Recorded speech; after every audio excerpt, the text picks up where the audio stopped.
Guys what's up, कैसे हैं आप सब लोग। I am Anshul Sharma, your chemistry teacher and you are watching Brainiac education chemistry channel. So guys, आज का जो टॉपिक रहेगा, हम जानेंगे व्हाट इज़ शी। है ये क्या बोल रहे हैं सर? शी मैंने वह नहीं नहीं नहीं, यहाँ पे जो शी का मतलब है गाइस, वो है standard hydrogen electrode. Standard hydrogen electrode है ना शी। ये नेम सजेस्ट किया था गाइस आयुपैक ने हमें। ये मोस्ट इम्पोर्टेंट एक रोल प्ले करता है केमिस्ट्री में, जो कि हमें बहुत हेल्प करता है रिडक्शन पोटेंशियल को फाइंड करने में। इसी ने हेल्प की थी, यही एकमात्र साधन था। Clear guys? तो आइए फिर शुरू करते हैं। सो गाइस, लास्ट वीडियो में हमने देखा था सॉल्यूशन प्रेशर, ऑस्मोटिक प्रेशर, कैसे आयन सॉल्यूशन में आ रहा था और जो सॉल्यूशन में आयन था प्रेजेंट, वो कैसे डिपॉजिट हो जा रहा था, है ना। ये सब हम देख चुके हैं, तीनों केस हमने देखे थे।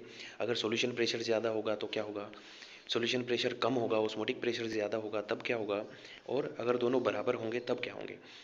एंड लास्ट में हमने देखा था कि सेल का पोटेंशियल हम कैसे कैलकुलेट करेंगे, जो रिजल्टेंट पोटेंशियल है वो कैसे कैलकुलेट होगा, है ना। और एनोड का पोटेंशियल प्लस कैथोड का पोटेंशियल, जिसको मैंने क्या बताया था आपको कि ये रिडक्शन पोटेंशियल ही कैलकुलेट किए गए थे, इसलिए हम इस इक्वेशन को रिडक्शन पोटेंशियल की फॉर्म में ही रखते हैं। और oxidation potential is equal to minus of reduction potential, ये दोनों इक्वल होते हैं, बस साइन का फर्क होता है। सो गाइज, शुरू करते हैं आज का लेक्चर। अगर गाइज आपको वीडियो अच्छी लग रही है तो प्लीज़ उसको लाइक करें, शेयर करें एंड सब्सक्राइब करें चैनल को, क्योंकि इसी से गाइज हमें मोटिवेशन मिलता है, हमारा मोरल बूस्ट होता है, ताकि हम और जल्दी जल्दी वीडियोस आपके लिए बना सकें और कुछ अच्छा, कुछ और इनोवेटिव कर सकें जो आपको लर्निंग में आपकी हेल्प करें। Clear guys? सो आज का टॉपिक रहेगा हमारा calculation of electrode potential. Electrode potential को हम कैलकुलेट करेंगे कैसे, वो तरीके हैं। दो टाइप हैं उसके कैलकुलेट करने के। एक तरीका तो है कि हम स्टैंडर्ड्स को फॉलो करते हुए इलेक्ट्रोड के पोटेंशियल को कैलकुलेट करें। और दूसरा तरीका ये है कि अगर हम एक स्टैंडर्ड मेंटेन ना कर पाएँ, तब हम कैसे फाइंड करेंगे इलेक्ट्रोड पोटेंशियल। ये दोनों तरीके मैंने यहाँ पे आपको बताए हैं। एक है स्टैंडर्ड पोटेंशियल और एक है नॉन स्टैंडर्ड पोटेंशियल। सबसे पहले हम जो डिस्कस करेंगे वो करेंगे स्टैंडर्ड इलेक्ट्रोड पोटेंशियल को, कि कैसे कैलकुलेट करना है standard electrode potential. Clear guys?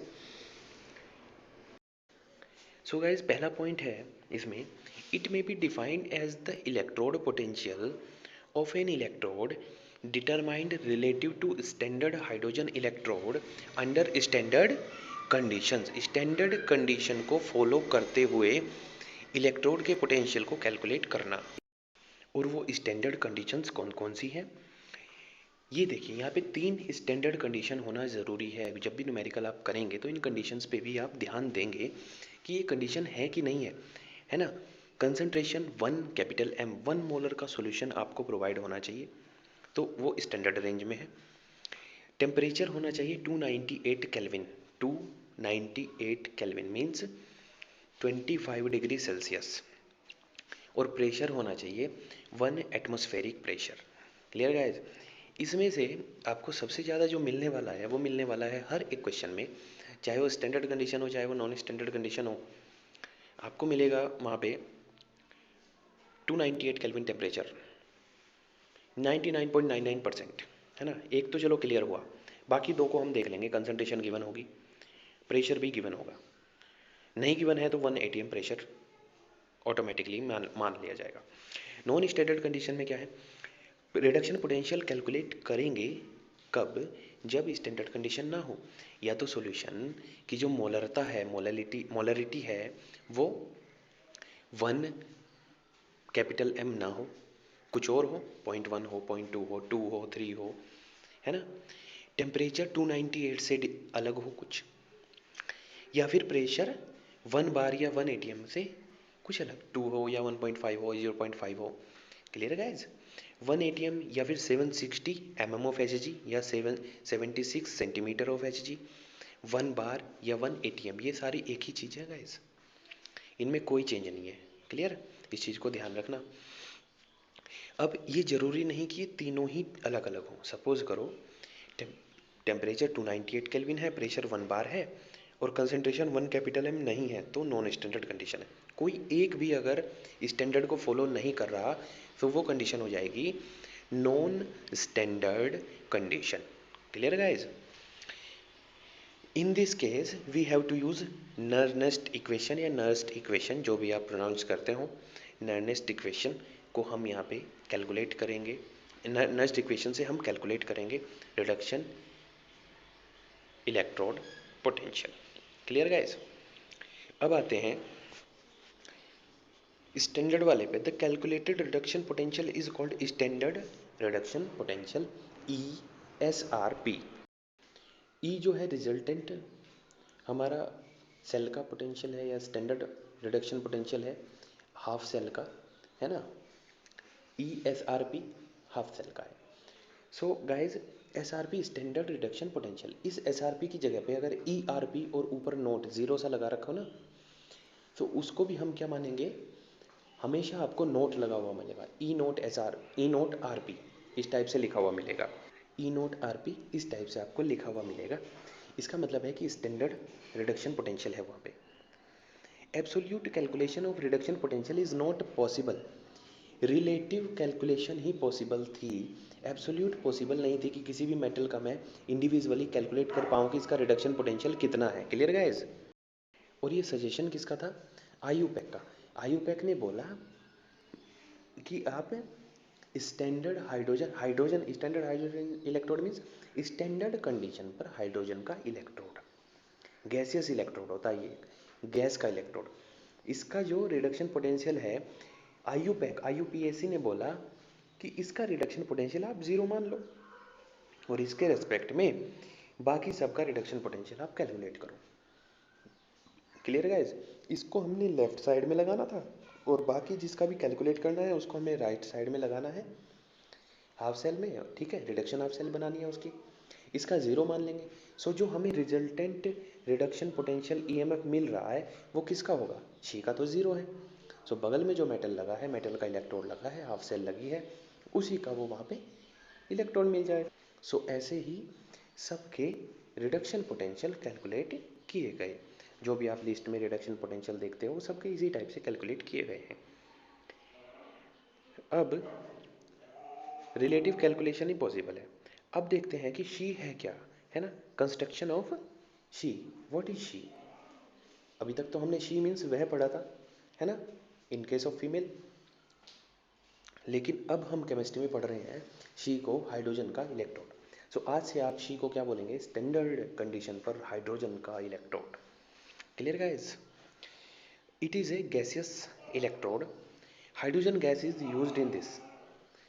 ठीक है, हाइड्रोजन गैस यहाँ पे हम यूज़ करेंगे इसको बनाने में। कैसे बनाएंगे देखते हैं। To construct a half cell electrode and its aqueous solution both are of same. Simple, हमें क्या करना है, एक एसिडिक सॉल्यूशन लेना है जिसकी मोलरिटी हो 1 capital M। Clear guys? So hydrogen का ही हमें सॉल्यूशन लेना है। एसिडिक मीन्स वहाँ पे H आयन होंगे और गैस भी हमें हाइड्रोजन ही लेनी है। टेम्परेचर हमें रखना है 298 केल्विन और कंसंट्रेशन हमें रखनी है 1 कैपिटल M। प्रेशर हमें रखना है 180 M। इस पर हमें गैस को फ्लो कराना है। क्लियर है guys? It is not observed standard reduction potential, standard oxidation potential is equal to 0। इसका किसी का एक रेफरेंस मान लिया, इसका लिस्ट होता है, तो यहाँ पे आयुपैक ने बोला कि इसको 0 मान लो।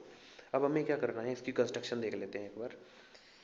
कंस्ट्रक्शन में करना है गाइस सिर्फ इतना कि एक लेनी है प्लेटिनम फॉयल, एक लेना है कंडक्टिंग वायर, एक लेना है आपको ग्लास ट्यूब, क्योंकि ग्लास ट्यूब में हम फ्लो कराएंगे H2 gas at 1 bar. Conducting wire से हम प्लेटिनम फॉयल को कनेक्ट करेंगे क्योंकि हमें कंडक्टिविटी बहुत ज़रूरी है, वो तो चाहिए। ठीक है, तो आप देख रहे होंगे फिगर में, फोटो में आप देख पा रहे होंगे एक प्लेटिनम फॉयल लगी है, कंडक्टिंग वायर उसमें से कनेक्ट होकर बीच में से ऊपर जा रहा है और एक ग्लास की ट्यूब है जिसमें H2 गैस 1 बार पे फ्लो करानी है। और यहाँ पे HCl का मैंने सॉल्यूशन लिया है जिसकी मोलरता कितनी है 1 कैपिटल एम। अच्छा, अगर सपोज करो आपको H2SO4 का सॉल्यूशन लेना हो या H3PO4 का सॉल्यूशन लेना हो तो आप क्या करेंगे, ये ध्यान रहे। H2SO4 का सॉल्यूशन जब आप लेंगे सो H2SO4 की मोलरता 1 कैपिटल एम मत रखना, उसकी मोलरता रखेंगे हाफ 1/2 m। क्यों? क्योंकि H2SO4 जब डिसोसिएट होगा पानी में जाने पे तो हमें क्या मिलेंगे, जस्ट डबल एच आयन मिलेंगे।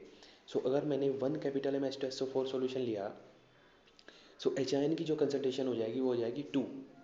सो मुझे क्या लेना है, half capital M H2SO4 solution. H3PO4 में क्या लेना है, 1/3 कैपिटल एम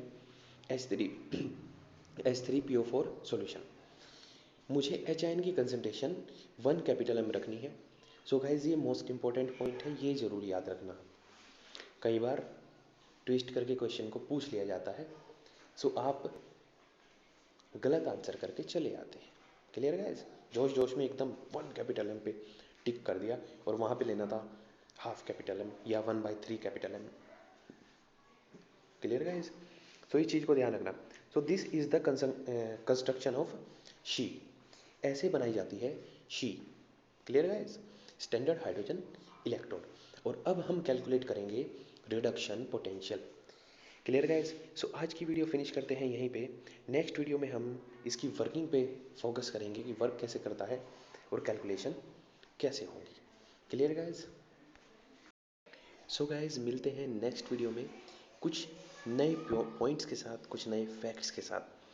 तब तक के लिए गाइज पढ़ते रहें, आगे बढ़ते रहें। All the best.